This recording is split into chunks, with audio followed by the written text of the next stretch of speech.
তুমি ভুরু তুলে চিকন করে রেখেছ। কি বুঝাতে চাও তুমি এটা আমাকে?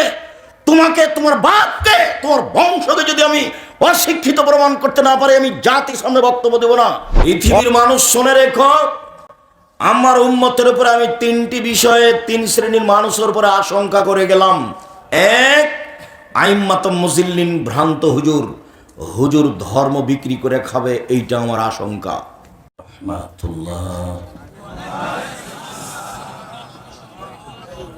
আলহামদুলিল্লাহ ওয়াহদা والصلاة والسلام على من لا نبي بعده أما بعد فأعوذ بالله من الشيطان الرجيم يا أيها الذين آمنوا كتب عليكم الصيام كما كتب على الذين من قبلكم لعلكم تتقون عن أبي سعيد الخدري رضي الله تعالى عنه قال قال رسول الله صلى الله عليه وسلم من صام يوما في سبيل الله بعد الله وجه النار 70 خريفا رواه البخاري মুসলিম।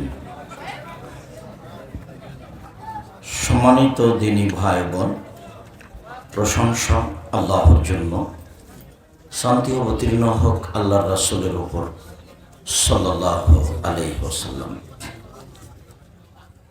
আজকের দিনই বৈঠকে সংক্ষিপ্ত সময়ে বক্তব্যের বিষয় নফল সিয়াম, নফল রোজা। নফল সিয়াম সম্পর্কে গুরুত্বপূর্ণ সংক্ষিপ্ত তথ্যবহুল বিবরণের চেষ্টা করব ইনশাআল্লাহুল আজিজ। হয়তোবা এমনটাই হতে পারে যে দিন যত যাবে মানুষের মানবতা তত কমে যাবে। তাতে আল্লাহর নবী বলেছেন যে মানুষ বিবেকহীন হয়ে যাবে, পশু প্রাণীর মতো। এক সময় বলেছেন, যেদিন তোমরা থাকবে আগাছার মাঝে, এই ছেলে কমো, সেদিন তোমাদের কি হবে, যুগের কি হবে। যেদিন তোমরা থাকবা আগাছার মাঝে, সেদিন তোমাদের কি হবে, যুগের কি হবে। সেদিন মানুষের আমানতদারি থাকবে না, অদা অঙ্গীকার থাকবে না। সেদিন তোমাদের কি হবে, যুগের কি হবে। তো সাহাবীগণ বলেন কি করতে হবে। তখন পরিস্থিতিতে তিনি বললেন যে আলজেম লেসানাক, মুখটা বন্ধ রেখো, ও আলজেম বাইতাক, বাড়িতে থাকিও। মুখ খুললে মানুষ তোমার কথা মেনে নেবে না, পরিস্থিতি তোমার অনুকূলে থাকবে না।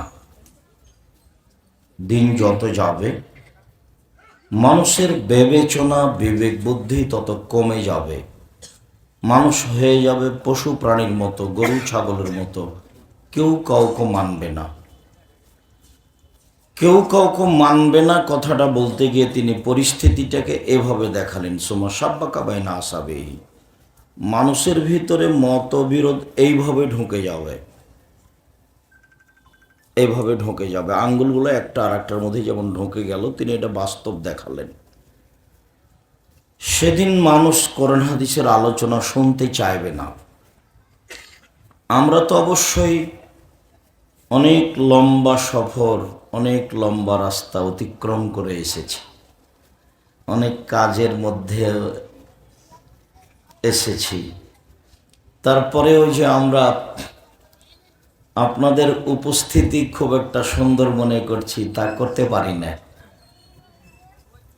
আমরা জানি যে মানুষের ভালোবাসা, এই ছেলে তোমরা যারা দায়িত্ব পালন করছো, তোমরা কি করো, বাচ্চাগুলোকে কন্ট্রোল করতে পারো না। আর তোমরা যারা দায়িত্ব পালন করছো তারা কেউ, তাছাড়া কেউ দাঁড়িয়ে থাকতে পাবা না।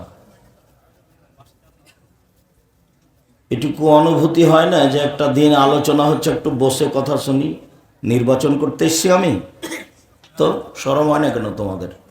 ওইখানে কি করছে, সবাই আসতে বলো, এখানে বসতে বলো।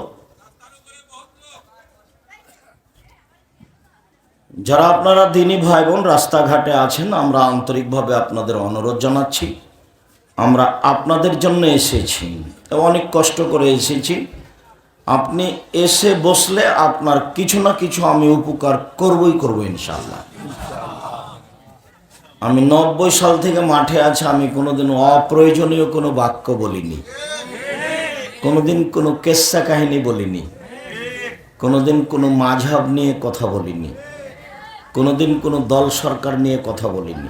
এটা আমার একদিনের নয়, 90 সাল থেকে নিয়ে এখন পর্যন্ত প্রতিদিনের আলোচনা তদন্ত সাপেক্ষে বলছি। ওই পাতা আমি পড়ি না। প্রতিবাদ, জুলুম অত্যাচার, প্রতিশোধ, এই পাতা আমি ছেড়ে দিয়েছি। মানুষের প্রতিশোধ নিই না, প্রতিবাদ করি না, বিতর্কের সাথে আমি সম্পৃক্ত নই। ছাড় দিয়ে চলতে হবে, এটা হলো মানুষের জীবনে জান্নাত পাওয়ার সবচেয়ে বড় মাধ্যম।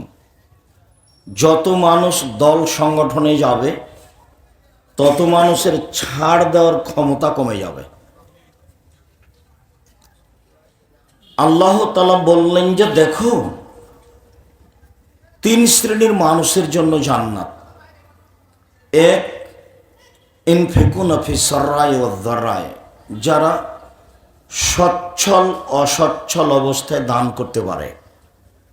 2, অল কাজ মিনাল কাজ, যারা রাগ দমন করতে পারে। রাগ দিয়ে কোনো কাজ করা হবে না, ক্ষেপে গিয়ে সমাজের কোনো কাজ করা হবে না।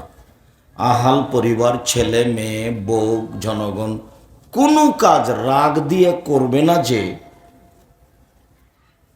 সে জান্নাত পাবে, সফল হবে। 3, ওয়াল আফিনা আনিন নাস, মানুষকে ছাড় দিতে শিখতে হবে। বাস, অন্যায় করেছে, আচ্ছা মাফ করলাম, আচ্ছা বলেছে, আচ্ছা ঠিক আছে মাফ করলাম, এই নিয়ে কোনো কথা নেই, প্রতিশোধ নেই। মানুষকে অন্যায় করে, জুলুম করে, নির্যাতন করে, জেলে দেওয়া, হাজতে দেওয়া, মারা বন্ধ করা, রাস্তাঘাট বন্ধ করা, জুলুম অত্যাচার করা, রাহাজানি করা, অন্যায় অবিচার একেবারে টোটালি হারাম। ছাড় দেওয়া শিখতে হবে। জীবনে 4টা কাজ: 5 ওয়াক্ত সালাত, হালাল রুজি, কোরআন তেলাওয়াত, আর আড্ডা পিটা চিরদিনের জন্য হারাম। 2 জন 3 জন মিলে বসে গল্প করা, দোকানে টিভি চলছে, 5 জন 7 জন মিলে আরেকজনের বদনাম করা, গল্প করা, নোংরামি করা, কারো বিরুদ্ধে লড়া, কাউকে খেপিয়ে তোলা, এসবগুলো সব সম্পূর্ণরূপে হারাম। একরাহুল কালাম বাবাদ আলী সাহেব, একরাহুল নাম কাবুল আলী সাহেব। মোহাম্মদ সাল্লাল্লাহু আলাইহি সাল্লাম এশার সালাতের পূর্বে ঘুমানো ঘৃণা করতেন, আর এশার সালাতের পরে কথা বলা ঘৃণা করতেন। এটা ল, এটা নীতি, মুসলমানের জন্য, মানুষের জন্য এটা নীতি। আল্লাহর নবী এশার সালাতের পূর্বে ঘুমিয়ে যাওয়াকে ঘৃণা করতেন। আল্লাহর নবী এশার সালাতের পরে কথা বলাকে ঘৃণা করতেন। বাড়িতে কারফিউ জারি থাকবে, 10টার মধ্যে ঘুমাতে হবে যে কোনো মূল্যে। যারা পড়াশোনা করছে এরা ব্যতীত সবকে ঘুমিয়ে যেতে হবে, প্রায় 3টায় উঠতে হবে, 4টায় উঠতে হবে। যদি 10টায় ঘুমিয়ে যাই, যদি 5 ঘন্টা ঘুমাই, তাহলে 3টায় উঠলে কত ঘুম হলো? 5 ঘন্টা। যদি 4টায় উঠি তাহলে সময় হলো কত? 6 ঘন্টা। এখন আপনি উঠে সুন্দর করে ওযু করে 2 রাকাত সালাত আদায় করেন। আল্লাহ আপনার সাথে কথা বলার জন্য 7ম আকাশ থেকে 1ম আকাশে নেমে এসেছেন, শুধু খালি আপনার সাথে কথা বলার জন্য। তো আপনি যদি রাত 2টা 3টায় ঘুমান, আর এসব ল্যাংটা বেটি ছেলে বড় মোবাইলে দেখে চক্ষু ঠান্ডা করে, কলিজা ঠান্ডা করে, জানটা সহজ করে, চরিত্র নোংরা করে, ধ্বংস করে, অমানুষ হয়ে পশু প্রাণীর মতো রাতে ঘুমান, তাহলে আপনি আল্লাহকে কি হিসাব করবেন? আপনার জন্যই তো আল্লাহ 7ম আকাশ থেকে 1ম আকাশে নেমে এসেছে, শুধু আপনার জন্য, আপনার সাথে কথা বলার জন্য। তাতে তিনি নেমে এসে বলেন, মায়াদুনি ফাস্তাজিব লাহু, কে আমাকে ডাকে আমি তার ডাকে সাড়া দিব। মায়াসলিনি ফাউতিয়াহু, কে আমার কাছে কিছু চায়, যে যা চায় আমি তাকে তাই দিয়ে দেবো। মায়েস্তাক ফেরুনি ফাঁক ফেরাল্লাহু, কে আমার কাছে ক্ষমা ভিক্ষা চায় আমি তাকে ক্ষমা করে দেব। কিছু বলেন, জমি জায়গার প্রয়োজন আছে বলেন, যশোরে একটু জমি কিনতে চাচ্ছেন সেটা বলেন, ঢাকা একটু বাড়ি করতে চাচ্ছেন সেটা বলেন, একটা সুন্দর বিবাহ শাদী করতে চাচ্ছেন সেটা বলেন, প্রয়োজনের কথা বলেন। উনি সপ্তম আকাশ থেকে প্রথম আকাশে নেমে এসেছেন আপনার জন্য। তো আপনি যদি এরকম রাত 2টা 3টায় ঘুমান পশু প্রাণীর মতো, তাহলে এটা কি হবে? তাহলে তো হিসাব করতে পারলেন না। আল্লাহ তো গরু ছাগলের জন্য নেমে আসেননি, মানুষের জন্য এসেছেন। তাই এইরকম চরিত্রের মানুষকে আল্লাহ তাআলা বলেন বুঝেও বুঝে না ওরা, অন্তর আছে বুঝে না, দেখেও দেখে না ওরা, চক্ষু আছে দেখে না, শোনেও শোনে না ওরা, কান আছে শোনে না। উলায়েকা কালানাম, তারা পশু প্রাণীর মতো, তারা গরু ছাগলের মতো, তারা কুকুর শ্রীরের মতো, বালহমাজাল, বরং তার চেয়ে খারাপ। আল্লাহ বলছেন, আল্লাহ বলছেন মানুষ পশু প্রাণীর চেয়ে খারাপ, গরু ছাগল কুকুর শ্রীরের চেয়ে খারাপ।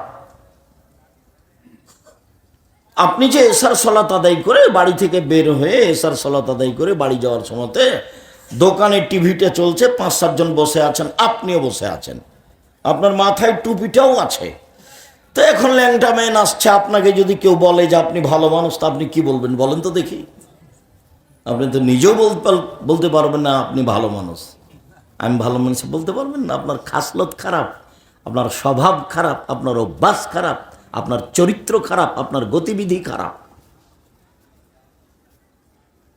মানুষে বলে মানুষ, তো মানুষকে যখন মানুষ মানুষের মতো চলে তখন মানুষ মানুষ, আর যখন মানুষ মানুষের মতো চলে না তখন মানুষ অমানুষ। মানুষকে আল্লাহ সৃষ্টি করেছেন, প্রথম আকাশে নেমে এসেছেন মানুষের সাথে কথা বলার জন্য। মানুষের ভিতরে একটু অনুভূতি থাকে না? কেন থাকবে না? মানুষ তো মানুষ, কেন অনুভূতি থাকে না? থাকা উচিত।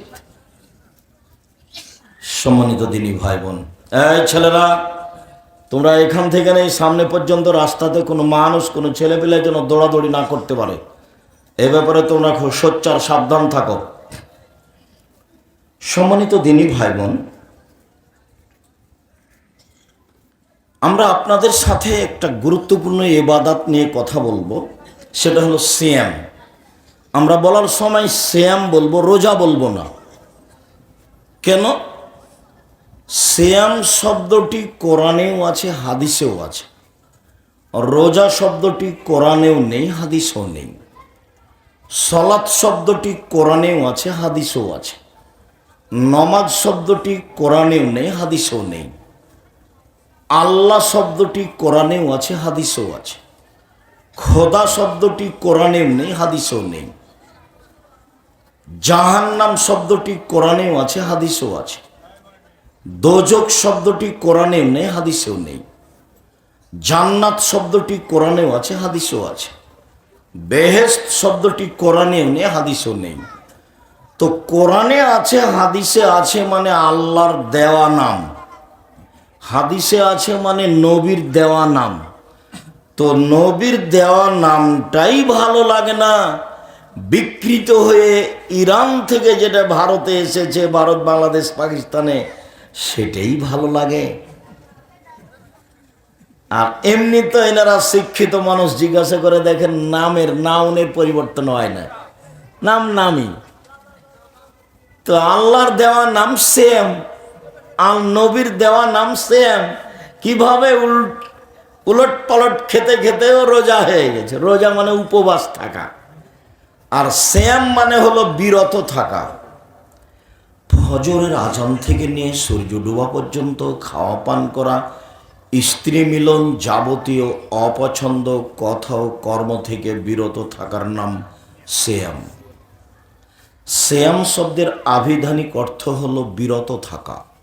রোজা শব্দের অর্থ হলো উপবাস থাকা। দুইটা কি এক হলো?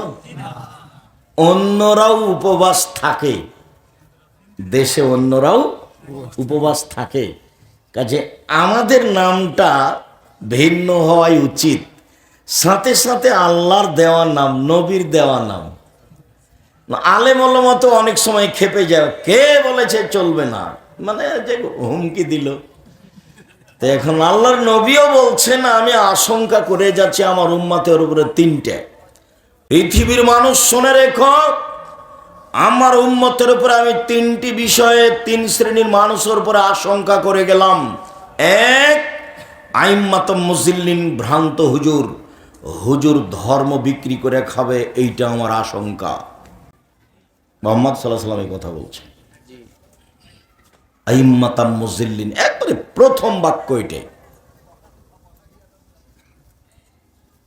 দুই, সাত্তা বদল উম্মতি আল আওসান, আমার উম্মত মূর্তি পূজা করবে, এটা আমার আশঙ্কা।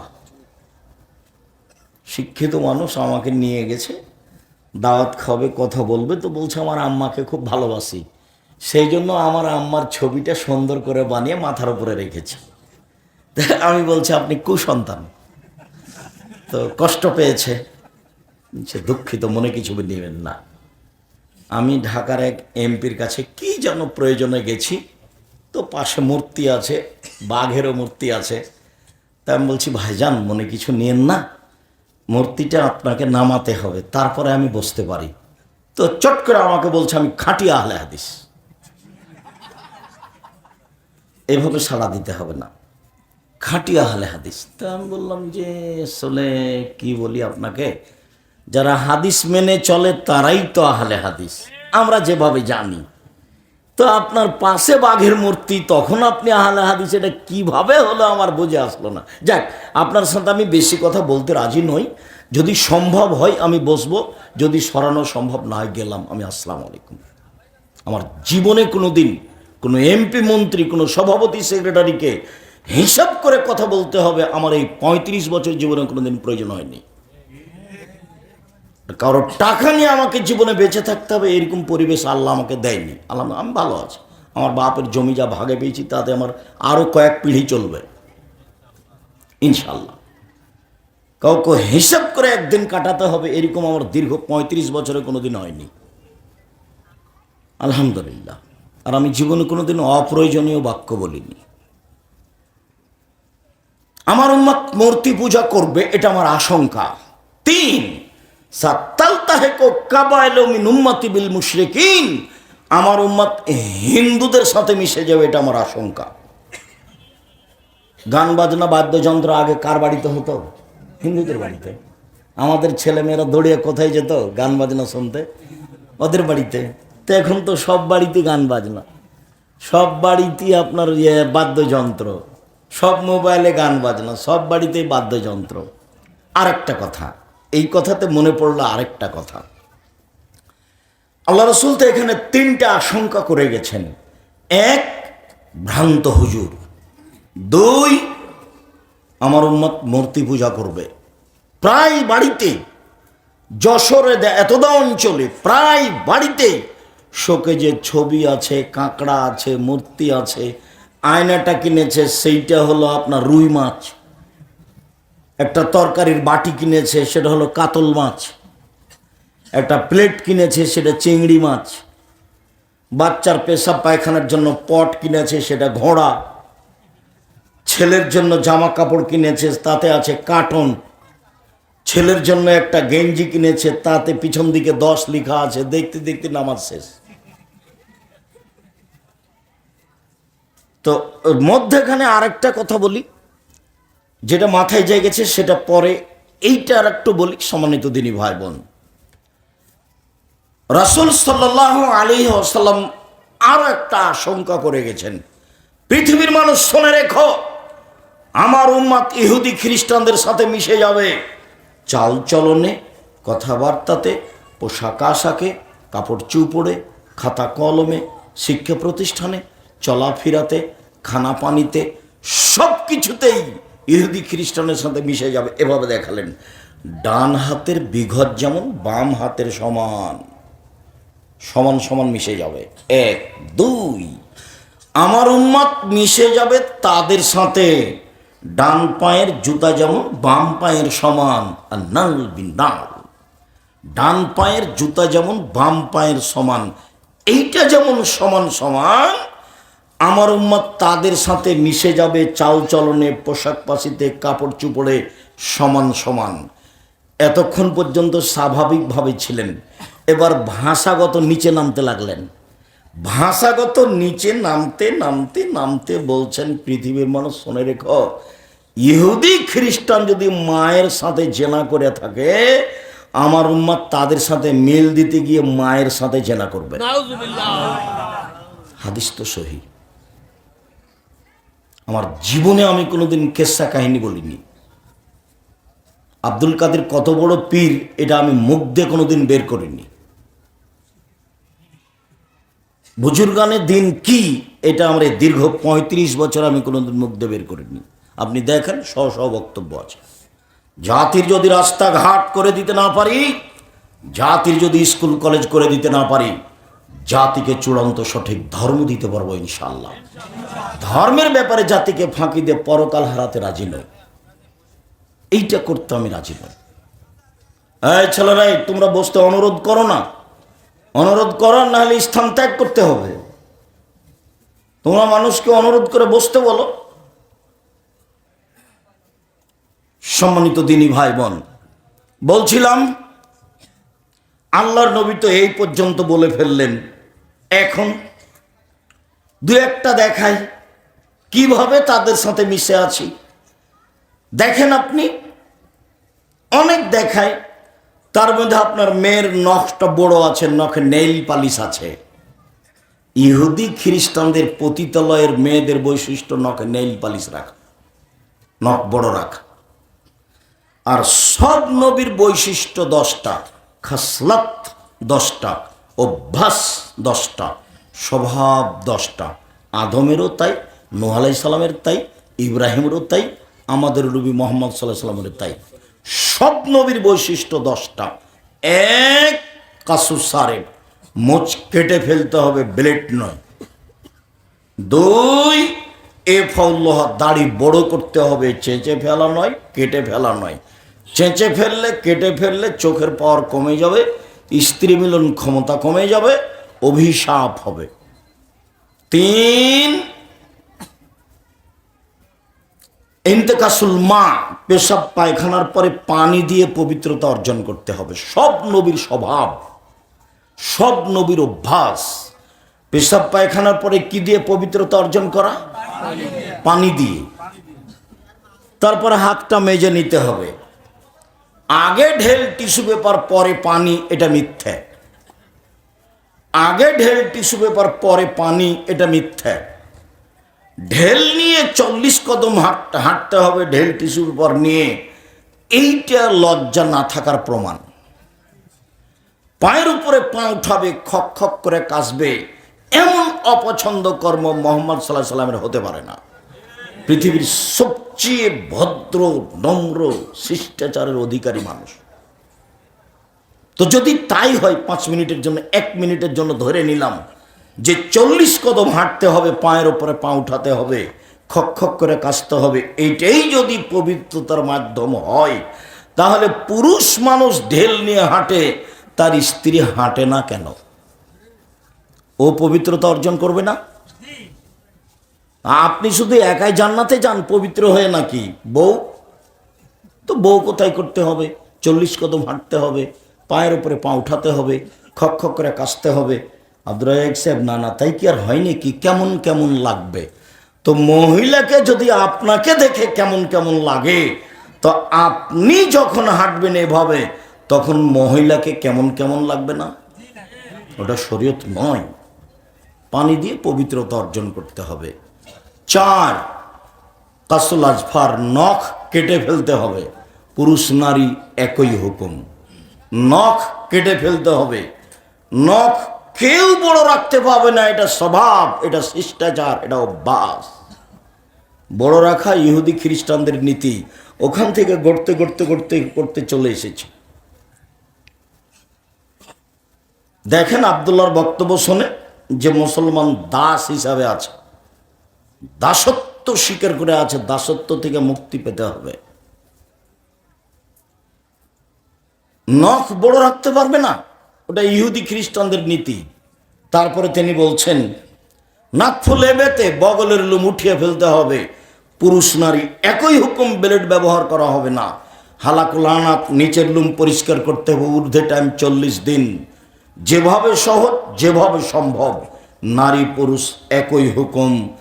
শিষ্টাচার বৈশিষ্ট্য, সব হাদিসে শিষ্টাচার কথাটা এসে লাগে, সব হাদিসেই, প্রায় হাদিসেই পারিবারিক জীবনে দেখা যাবে খালি শিষ্টাচার, খালি শিষ্টাচার, খালি শিষ্টাচার, বারবার এসে এই কথা লাগে। তা আমি এই কথাটাকে শেষ করে নিই, তারপরে ওখানে দুটো বাক্য বল আলোচনার দিকে যাব ইনশাআল্লাহ। বলছিলাম যে আশঙ্কা করে গেলাম এই আমার উম্মত ইহুদি খ্রিস্টানদের সাথে মিশে যাবে। মিশে যেতে যেতে যেতে যেতে ওরা যদি মায়ের সাথে জেনা করে থাকে আমার উম্মত করবে, এই কথা তিনি বললেন।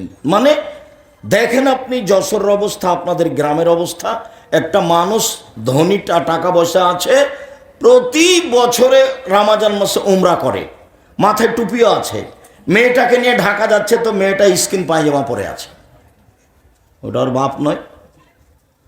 এই মেয়ে, তুমি তোমার বাপকে সৎবাপ বলে ডাকিও, ওটা তোমার বাপ। কে বলেছে ওটা তোমার বাপ?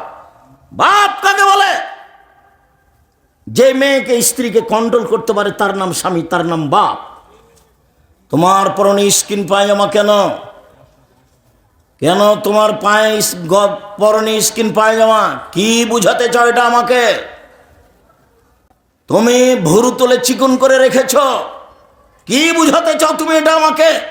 তোমাকে, তোমার বাপকে, তোমার বংশকে যদি আমি অশিক্ষিত প্রমাণ করতে না পারি, আমি জাতির সামনে বক্তব্য দেব না।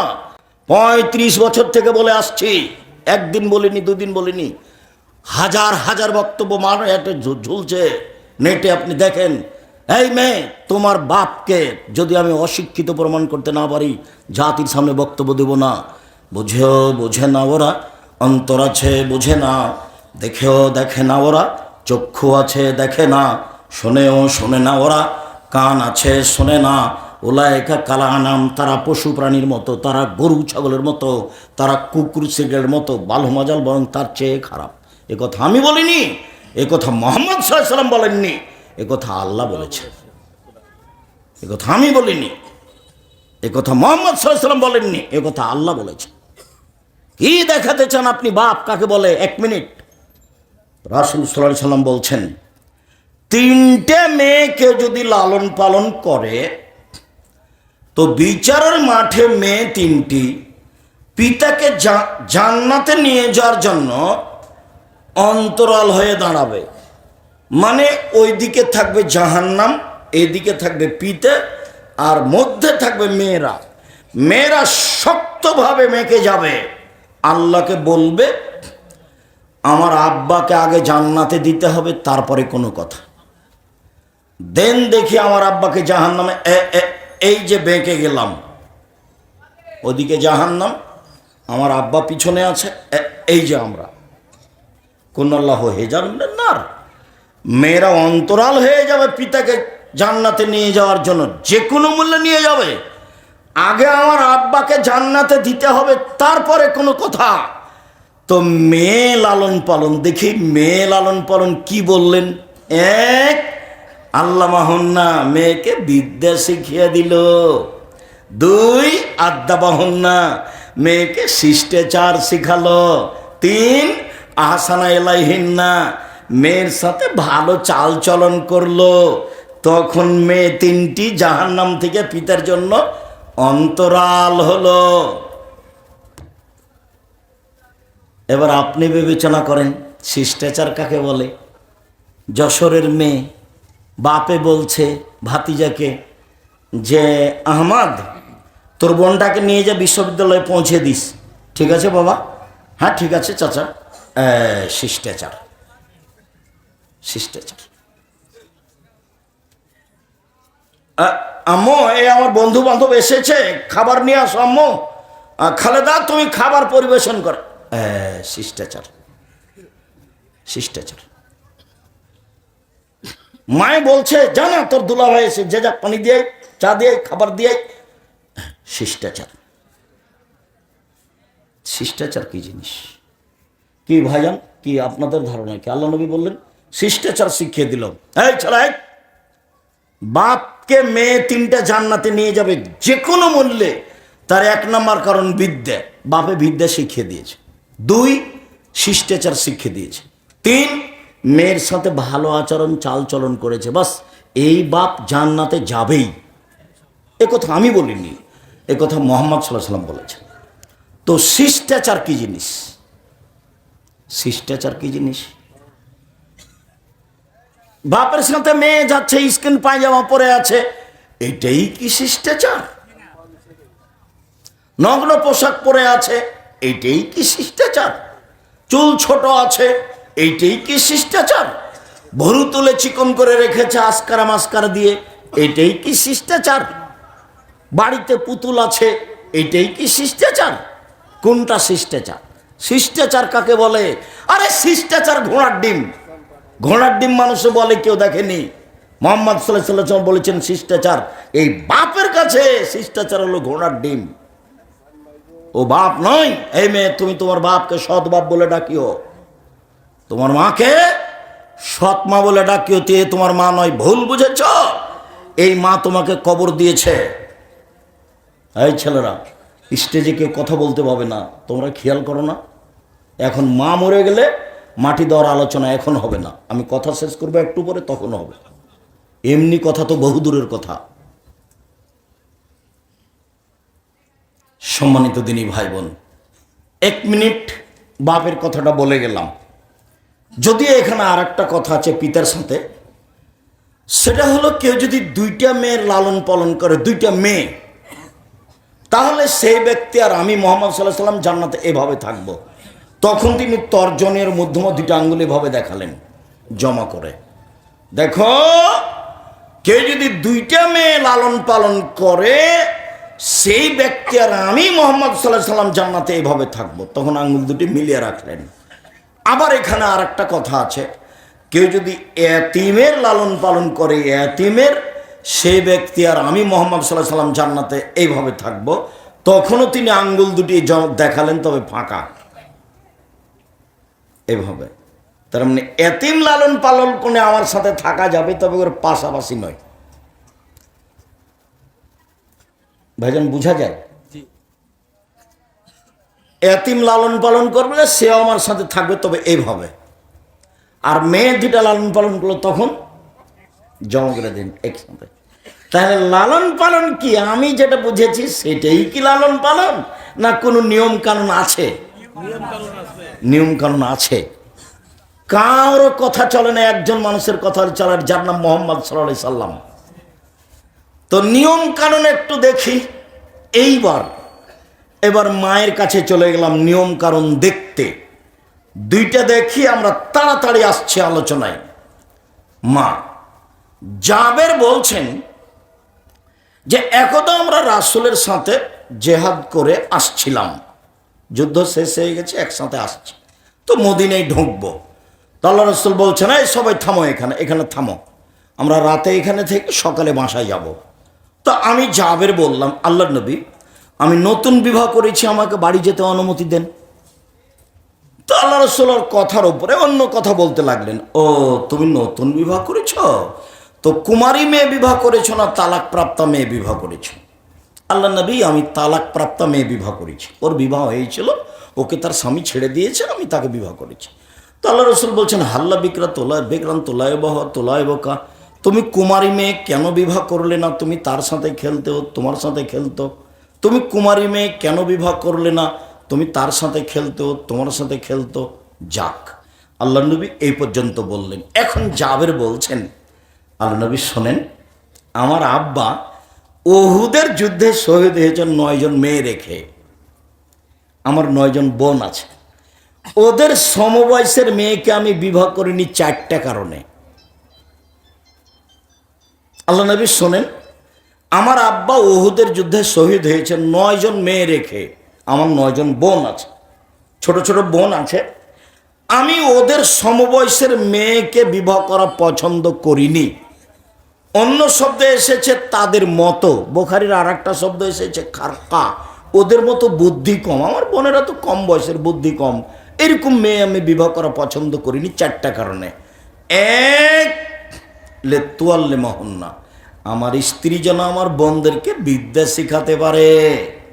2, বলে তোয়াদ্দে বাহন্না, আমার স্ত্রী যেন আমার বোনদেরকে শিষ্টাচার শিখাতে পারে। 3, বলে তুরাজ্জেলা হন্না, আমার স্ত্রী যেন আমার বোনদের মাথার চুল চিরুনি করে সাজগোজ করে পরিপাটি করে রাখতে পারে। 4, বলে তাকুমা আলাইহিন্না, আমার স্ত্রী যেন আমার বোনদেরকে পাহারা দিতে পারে। বুখারী মুসলিম।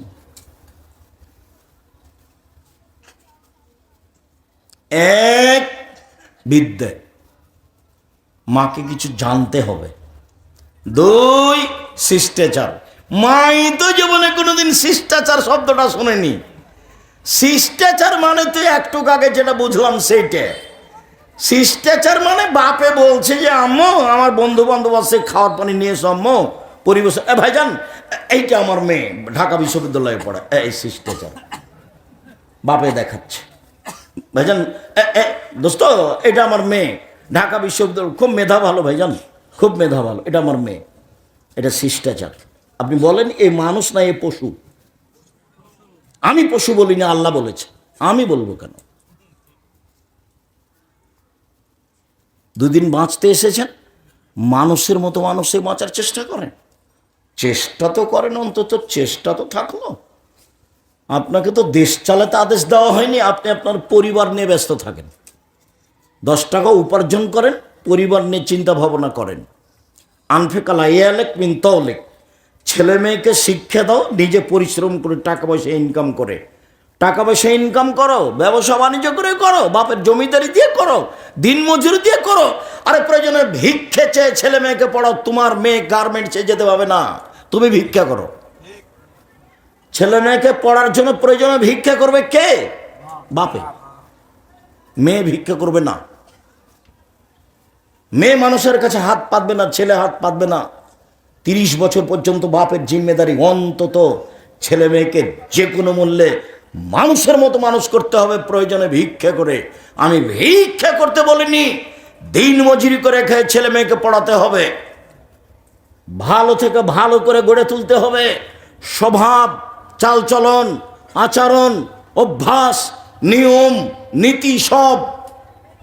মাথায় চুল থাকবে স্বাভাবিক ছোট, নখগুলো কাটা থাকবে, প্যান্টটা টাকানোর উপরে থাকবে, মানুষের সাথে ভদ্রতা বজায় রেখে কথা বলবে, আজান হওয়ার সাথে সাথে মসজিদে যাবে, মাকে সম্মান দিয়ে কথা বলবে, বাপকে সম্মান দিয়ে কথা বলবে, আত্মীয় স্বজন সম্মান দিয়ে কথা বলবে। বোকার মতো পরিচয় দিয়ে চিল্লিয়ে বেড়াচ্ছে অমুকের চরিত্র ফুলের মতো পবিত্র বলে বেড়াচ্ছে। তুমি জানো? তুমি কেন ওখানে গেলা? তুমি যাবা কেন? পড়াশোনা শিখোনি, ভদ্রতা নাই তোমার, নম্রতা নাই তোমার, রাস্তা ঘেরে থাকো, হিসাব নেই তোমার, তুমি নোংরা চরিত্রের মানুষ, তুমি রাস্তা ঘেরেছো কেন? রাস্তা ঘেরেছো কেন? তুমি কি স্বভাব দেখাতে চাও আমাকে? শিষ্টাচার কাকে বলে? শিষ্টাচার কি জিনিস? শিষ্টাচার ঘোড়ার ডিম। শিষ্টাচার ঘোড়ার ডিম? জি না, শিষ্টাচার ঘোড়ার ডিম নয়, ভুল হিসাব। পারিবারিক জীবনে যে হাদিসে উঠাবেন সে হাদিসে আছে শিষ্টাচার, যে হাদিসে উঠাবেন সে হাদিসে আছে শিষ্টাচার। শিষ্টাচার কি জিনিস? বাচ্চা যখন, মা যখন বাচ্চাকে দুধ খাওয়াবে তখন বিসমিল্লাহ বলতে হবে, শিষ্টাচার। যদি মা বিসমিল্লাহ না বলে এ দুধ শয়তানে খাবে, নিশ্চিত খাবে, অবধারিত খাবে, খাবেই খাবে, শয়তান খাবে। শিষ্টাচার। স্ত্রীর সাথে যখন মিলতে যাবে তখন দোয়া পড়তে হবে, যদি দোয়া না পড়ে এই শয়তান বাচ্চা যদি হয় বাচ্চার উপরে শয়তানের প্রতিক্রিয়া থাকবে। শিষ্টাচার কি জিনিস? বাচ্চা যখন গ্লাস নিয়ে পানি পান করছে, বাম হাতে ধরে আছে, চট করে বাপ মা বলবে আম্মু আম্মু ছি ছি ছি ছি আম্মু ডান হাতে ধরাম্মু, ডান হাতে ধরাম্মু, বাম হাতে শয়তান খাই। শিষ্টাচার। জামাটা পরাচ্ছে মায়ে, কোন হাতটা আগে ঢোকাবে বাচ্চার? ডান হাতটা, শিষ্টাচার। জামাটা খুলছে, কোন হাতটা আগে খুলবে? শিষ্টাচার। জুতাটা কোন পায়েরটা আগে পরাবে? শিষ্টাচার। বাচ্চাকে নিয়ে যখন ঘুমায় তখন কোন কাতে বাচ্চাকে শোয়াবে? ডান কাতে, শিষ্টাচার। বাচ্চা টয়লেটে যাচ্ছে দোয়া বলে দিবে, শিষ্টাচার। বের হয়ে এসছে শিষ্টাচার। বাড়ি থেকে বের হচ্ছে, আম্মু সালাম দিয়ে যাও, আম্মু সালাম দিয়ে যাও, শিষ্টাচার। বাড়িতে ঢুকছে, আম্মু সালাম ভুলে গেছিলাম, আম্মু সালাম দাও, সালাম দাও, দরজা থেকে সালাম দিয়ে ঢুকো, শিষ্টাচার। শিষ্টাচার কি জিনিস? আরে শিষ্টাচার ঘোড়ার ডিম। শিষ্টাচার ঘোড়ার ডিম নয়, শিষ্টাচার একজনের নিয়মের নাম, যার নাম মোহাম্মদ সাল্লাল্লাহু আলাইহি সাল্লাম। একটা মানুষের নিয়মের নাম, ওর নাম মোহাম্মদ সাল্লাল্লাহু আলাইহি সাল্লাম। চুমা দিলে শিষ্টাচার হয় না, সালাম দিয়ে চুমা দিলে শিষ্টাচার হয় না, বুকে লাগালে শিষ্টাচার হয় না। সরকারিও সালাম দেওয়ার পদ্ধতি আছে, এটা একটা পদ্ধতি, সরকারি সালাম দিচ্ছে, এটা পদ্ধতি। পায়েও সালাম দিচ্ছে, এটা একটা, শ্বশুরের কাছে সম্মান দিতে হবে, বৌমা শ্বশুরের পায়ে সালাম দিতে হবে, এটাও শিষ্টাচার। শিষ্টাচার ঘোড়ার ডিম, নাউজুবিল্লাহ মিন যালিক। মুহাম্মদ সাল্লাল্লাহু আলাইহি সাল্লামের শিষ্টাচার যেটাই, সেটাই শিষ্টাচার। ও কি জাদু মন্ত্র না দুনিয়াতে আছে? মুহাম্মদ সাল্লাল্লাহু আলাইহি সাল্লামের শিষ্টাচার দুনিয়াতে আছে, দুনিয়াতে আছে। এই মেয়ে শোনো, তোমার আব্বাকে সৎ বাপ বলে ডাকিও। সৎ বাপ না, এটা তোমার নিজ বাপ, আমিও জানি। আমি দুঃখ করে এই কথা বলছি, তোমার মাকে সৎ মা বলে ডাকিও। আমি এটা আফসোস করে বলছি। বলো, তোমার পরনে এমন পায়জামা কেন? তোমার নখটা কেন বড়? তোমার চুল মাথার ছোট কেন? কি বুঝাতে চাচ্ছ? তোমার মা তোমাকে কবর দিয়েছে, এটা সংসার নয়। তোমাদের সংসার গরু ছাগলের সংসার, পশু প্রাণীর সংসার, কুকুর শিয়ালের সংসার। তোমার বাপের সংসার পশু প্রাণীর মতো সংসার। বলে গেলাম, তোমার বাপকে বলে দিও, আব্বা আব্দুর রাজ্জাক বিন ইউসুফ বলে গেছেন, আমাদের সংসার নাকি পশু প্রাণীর সংসার, আমাদের জীবিকা না হলে নাকি পশু প্রাণীর জীবিকা নির্বাহ। বাড়িতে ঢোকো, সালাম দাও। তোমার বাপ দেয়, তোমার মা দেয়, দেয় না কেন? এমনি ঢুকেছ কেন? এমনি ঢুকবা কেন? কেন ঢুকবে এমনি? তোমার মা তোমার বাপ ছোট বোনকে দুধ খায়, বিসমিল্লাহ বলে না কেন? তুমি পানি খাও, তখন ডান হাতের কথা বলে দেয় না কেন? শোয়ার সময়তে ডান কাঁধে নিয়ে শয় না কেন? সালাম দেওয়ার সময় বাড়ি থেকে বের হওয়ার সালামের কথা বলে দেয় না কেন? লন্ডনে এক বাড়িতে ঢুকছি, তো ছেলে বের হচ্ছে আর বাপ আমার আগে আগে হাঁটছে। তখন ছেলে বলছে গুড মর্নিং, তো বাপও বলল তাই। এবার খেতে বসেছি, তখন আমি বলছি, ভাইজান লন্ডন পয়সা ইনকাম করতে এসেছি, ধর্ম বিক্রি করতে আসিনি। লন্ডন কি করতে এসেছি? পয়সা ইনকাম করতে এসেছি, ধর্ম বিক্রি করতে আসেনি। আপনি যদি বলতেন সাক্ষাতে আসসালামু আলাইকুম, ছেলে বলতে যদি ওয়ালাইকুম সালাম, তাহলে একটা হতো। আপনি যে বললেন গুড মর্নিং, এতে কি হলো বলেন তো? আরে জিরোর তো দাম আছে, বাম দিকে দিলে জিরো দাম নাই, কিন্তু যদি ডান দিকে দেওয়া হয় তাহলে অনেক দাম আছে। আপনি এক গ্লাস পানি দিলেন আমাকে, আমি বললাম থ্যাংক ইউ। আমার ভাইকে দিলেন, তো ভাই বললেন জাযাকাল্লাহ খায়ের, তো কোনটা ভালো? তা আপনি থ্যাংক ইউর মধ্যে একটা সরিষা সম পরিমাণ করলেন, বের করেন দেখি। আর জাযাকাল্লাহ খায়ের, এই ছেলে তুমি আমাকে এক গ্লাস পানি দিলে, তোমাকে আল্লাহ এর প্রতিদান দান করুক। আমি একটা মুখের কথা বলে দিয়েছি, লন্ডনে বিপদে পড়েছো 10 বছর পরে, আমার এই কথাটা কাজ দিবে সেদিন। প্রতিদান আল্লাহ দিবে, আমি তোমার প্রতিদানটা আমি দিতে চাইনি। এক গ্লাস পানির প্রতিদান আমি কাকে দিতে বলেছি? ও আল্লাহকে দিতে বলেছি, ও তার মধ্যে দিবে। একদিন তুমি আমেরিকায় বিপদে পড়েছ, আমার এই বাক্যটা কাজ করবে, সেদিন তোমার উপকার করবে আল্লাহ। আমি আল্লাহকে বলেছি এক গ্লাস পানির প্রতিদান তুমি দাও। ছেলেটা এক গ্লাস পানি নিয়ে এসে আমাকে দিল, এটুকু কষ্ট করে আমি পানি পান করলাম। তা আমি কি বললাম? জাযাকাল্লাহ খায়। শিষ্টাচার কাকে বলে? শিষ্টাচার কি জিনিস?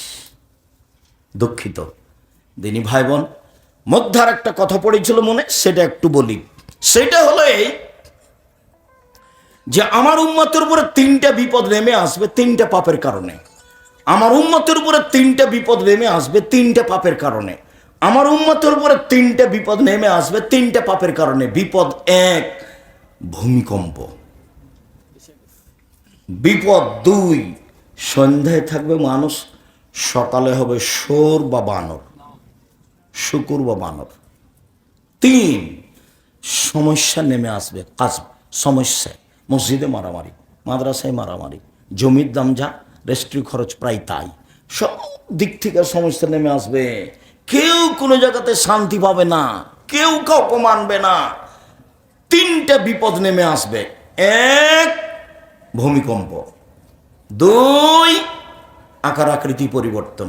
তিন, ঝামেলা, সমস্যা।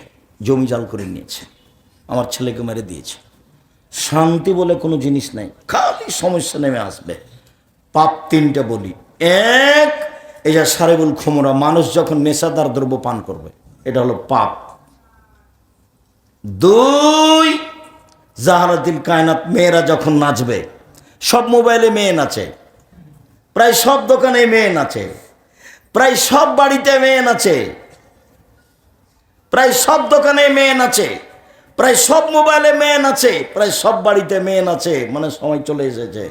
তিন, জারাবুবিল মাজেব, যখন বাদ্যযন্ত্র প্রকাশ পাবে, সব বাড়িতে বাজনা বাজে, প্রায় সব দোকানেই বাজনা বাজে, প্রায় সব মোবাইলে বাজনা বাজে, রাস্তাঘাটে বাজনা বাজে, বিবাহের অনুষ্ঠানে বাজনা বাজে। আল্লাহ নবী বলেন, পৃথিবীর মানুষ শুনে রেখো, তিনটি পাপের কারণে তিনটি বিপদ নেমে আসবে। বিপদ এক, ভূমিকম্প। বিপদ দুই, আকার আকৃতি পরিবর্তন। বিপদ তিন, ঝামেলা, সমস্যা। পাপ এক, নেশাদার দ্রব্য। পাপ দুই, মেয়েদের নাচ। পাপ তিন, বাদ্যযন্ত্র। ভাইজান বোঝা যায়? এগুলো এগুলো কিন্তু আমি বলিনি। কোনো সময় ভাববেন না যে আমি আমার কথা বলছি, বা কোনো লেখকের কথা বলছি, বা কোনো এমামের কথা বলছি। আমার জীবনে কোনোদিন কোনো এমাম নিয়ে একটা বাক্য বলিনি। সবটুকু আল্লাহ এবং আল্লাহ রসুলের কথা বলেছি। পরকাল হারাতে রাজি নই আমি। সম্মানিত দিনী ভাই বোন, এই কথাটুকু মনে রেখে বলছি, সিয়াম শব্দ ব্যবহার করতে শিখি। সবাই বলা বলি করব সিয়াম। কেউ যদি বলি রোজা, তো চট করে মেয়ে বলবে, আব্বু আব্বু আব্বু, আব্দুর রাজ্জাক সাহেব সিয়াম বলেছেন আব্বু, রোজা বললেন কেন আব্বু, রোজা বললেন কেন, সিয়াম বলেন, সিয়াম। আজকে আমরা যে সংক্ষিপ্ত আলোচনা করব সেটা কি নিয়ে? সিয়াম। 1 মিনিট। ইবাদতের জগতে সবচেয়ে ভিন্ন ধরনের ব্যতিক্রম ইবাদত হলো সিয়াম, যার প্রতিদান আল্লাহ নিজে হাতে দিবেন। আর কোনো ইবাদত নেই যার প্রতিদান আল্লাহ নিজে হাতে দিবেন সিয়াম ছাড়া। কেউ যদি হজ করে, ফেরেশতা বলবেন, আল্লাহ বলবেন, ফেরেশতা নেকিটা লিখে দাও। কেউ যদি সালাত আদায় করেন, আল্লাহ বলবেন, ফেরেশতা নেকিটা লিখে দাও।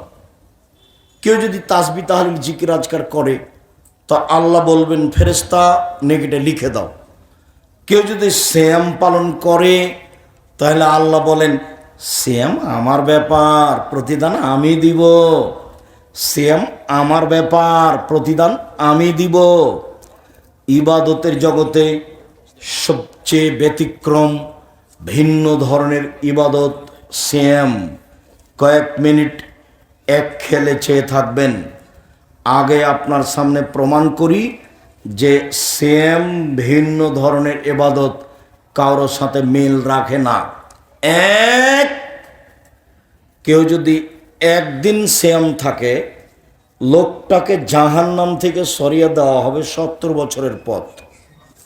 দুই, কেউ যদি একদিন সিয়াম থাকে, লোকটাকে জাহান্নাম থেকে সরিয়ে দেওয়া হবে 100 বছরের পথ। তিন, কেউ যদি একদিন সিয়াম থাকে, তাহলে লোকটাকে জাহান্নাম থেকে সরিয়ে দেওয়া হবে 500 বছরের পথ। তিনটে হাদিস আসলো দূরত্বের ব্যবধানে, একটা 70, একটা 100, একটা 500।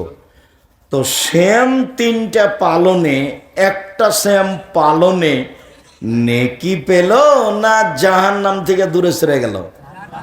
জাহান্নাম থেকে দূরে সরে গেল, নেকি নয়। সিয়াম পালনে 2, 4, 5, 10 নেকি হয় না। সিয়াম নেকির ওই কোন কাজ নয়। সিয়াম হলো বিনিময় জান্নাত, সিয়াম হলো বিনিময় জান্নাত। পরে চলেন, আল্লাহ রাসূল বলছেন আসিয়ামুর জন্য ও হিসরুন হাসিনুন মিনান নার, সিয়াম হলো ঢাল, বিপদ থেকে বাঁচার জন্য সিয়াম হলো ঢাল। ভুল বুঝিয়েন না, সিয়াম মানে আপনার বুঝে রোজা। আমি রোজা বলি না, আমরা ব্যবহার করি না, আমাদের ভাষাতে রোজা শব্দ ব্যবহার হয় না। আমাদের ভাষাতে আপনার মতো আমাদের হিসাব নিকাশ নয়, আমরা দোকানপাটে বসি না। আমার মা যখন বাড়ি থেকে পড়তে পাঠাতেন ছোটকালে, আমার মা বলতেন, আব্বু শোনো, 1 প্রাইভেট পড়ায় না, 2 দোকানে বসিও না, 3 বন্ধুতালি করো না, 4 দাওয়াত খায়ও না। এ বলে আমার মা বাড়ি থেকে বিদায় করতেন। আমার মা কিন্তু নিরক্ষর। 1 দোকানে বসিও না, 2 প্রাইভেট পড়ায়ও না, 3 বন্ধুতালি করো না, 4 মানুষের বাড়িতে দাওয়াত খায়ও না। কি যে বুঝতেন আমার মা। তা আমরা দোকানে বসি না, প্রতিষ্ঠানের ভিতরে যে দোকান আছে সেখানে কোনোদিন বসি না। বিশাল প্রতিষ্ঠান রাজশাহী, যেটা আছে 40 বিঘা জমির ওপরে। মেয়েদের যেটা রেডি হচ্ছে সেটা প্রায় ৭০ বিঘা জমির ওপরে। রূপগঞ্জ ঢাকা যেটা আছে বাণিজ্য মেলার পিছনে, এটা প্রায় 100 বিঘা জমির ওপরে। বাংলাদেশের সবচেয়ে বড় প্রতিষ্ঠান আয়তনে, সবচেয়ে বড় প্রতিষ্ঠান ছাত্র সংখ্যায়, সবচেয়ে বড় প্রতিষ্ঠান শিক্ষক সংখ্যায়। গুণে মানে সৌদি আরবের শিক্ষক আছেন, ইন্ডিয়ার শিক্ষক আছেন, দেশের আছেন। প্রতিষ্ঠানের নাম জামিয়া সালাফিয়া। আমার মনে বড় স্বাদ, এই দেশে উন্নত মানের প্রতিষ্ঠান গড়বই ইনশাআল্লাহ, যেখানে ছেলে মেয়ে বাংলা, ইংরেজি, আরবি উন্নত মানের শিক্ষা অর্জন করে জাতির অন্যায়ের বিরুদ্ধে লড়বে, মুখে কলমে মিডিয়াই লড়বে ইনশাআল্লাহ। জীবন বাজি রেখে সে কাজ করে যাচ্ছে। সম্মানিত দিনী ভাই বোন, বলছিলাম যে সিয়াম পালন করে হলো ঢাল, সিয়াম পালন করে হলো হিসনুন হাসিনুন, নিরাপদ স্থান জাহান্নাম থেকে বাঁচার জন্য। সিয়াম পালন করো, নিরাপদ স্থানে চলে যাবা, দুর্গের মধ্যে চলে যাওয়া, যেখানে কেউ আসতে পারবে না, জাহান্নাম আসতে পারবে না। এইটা হলো সিয়াম। শুনুন, ওমামা বাহিল রাদিয়াল্লাহু তাআলা আনহু বলেন, আল্লাহর নবী একটা আমলের কথা বলেন তো আল্লাহর নবী, যাতে আমি জান্নাতে চলে যাব। তখন আল্লাহ রাসূল বলছেন, শোনো, সিয়াম পালন করো। ইবাদতের জগতে সিয়ামের মতো কোনো ইবাদত নেই। ইবাদতের জগতে সিয়ামের সমপর্যায়ের কোনো ইবাদত নেই। এটা হলো সিয়াম, এটা হলো সালাত। সালাত কিন্তু ভিন্ন ধরনের ইবাদত। সালাত মানুষের সাথে আপোস করে না, সিয়াম করে। যেটা আজকে আলোচনা করছি সেটা করে, আপোস করে। কি, আপনি অসুস্থ আছেন, পরে করে, এই যে আপোস করলো। হজ কিন্তু আপোস করে, এবছর করবেন না, আচ্ছা ভাইজান ঠিক আছে সামনে বছর হজ করে, এই যে আপোস করলো। যাকাত 2 মাস আগে দেন, এই যে আপোস করলো। 20 দিন 1 মাস পরে দেন, দিলেই হলো, এই যে আপোস করলো। সালাত জি না, অজু করে করতে হয়, পানি নেই তো তায়াম্মুম করে করেন, বলে মাটি নেই তো অজু ছাড়া তায়াম্মুম ছাড়া এমনিতেই পড়েন। বলছি কেবলা দিকে মুখ করে সালাত আদায় করতে হয়, কেবলা বোঝা যায় না, এমনিতেই পড়েন। দাঁড়িয়ে পড়তে হয়, দাঁড়িয়ে থাকতে পারি না তো বসে পড়েন, বলে বসে থাকতে পারি না শুয়ে পড়েন। পরিষ্কার কাপড় পরে সালাত আদায় করতে হয়, পরিষ্কার কাপড় নেই, আরে যাতে পেশাব পায়খানা লেগে আছে সেটা পরেই পড়ো। বলে পরিষ্কার অপরিষ্কার কোনো কাপড়ই নাই, যে কোনো উলঙ্গ অবস্থায় আছি, বলে এভাবেই পড়ো। অবাক ইবাদত। স্বামী পড়ে স্ত্রী পড়ে না তো বিভাগ কেটে গেছে। আরবি বিদ্বানারা বলছেন যে অলসতা করে পড়ে না, ও যদি মারা যায় তাহলে হিন্দুদের শ্মশান ঘাটে তাকে ফেলে দিবা, মুসলমানের কবরস্থানে তার কবর হবে না। ইমাম আবু হানিফা রাহিমাহুল্লাহ বলেন, অলসতা করে নামাজ ছেড়ে দিলে তাকে জেলখানে বন্দি করে পিটিয়ে নিয়মিত পড়াতে হবে। এ ভিন্ন ধরনের ইবাদত। গাড়িতে উঠে আছেন, শিকল ধরে আছেন, ঠেলে ঠেল মানে না, নামাজের টাইম পারি হয়ে যাচ্ছে, এভাবেই পড়েন, এভাবেই পড়েন।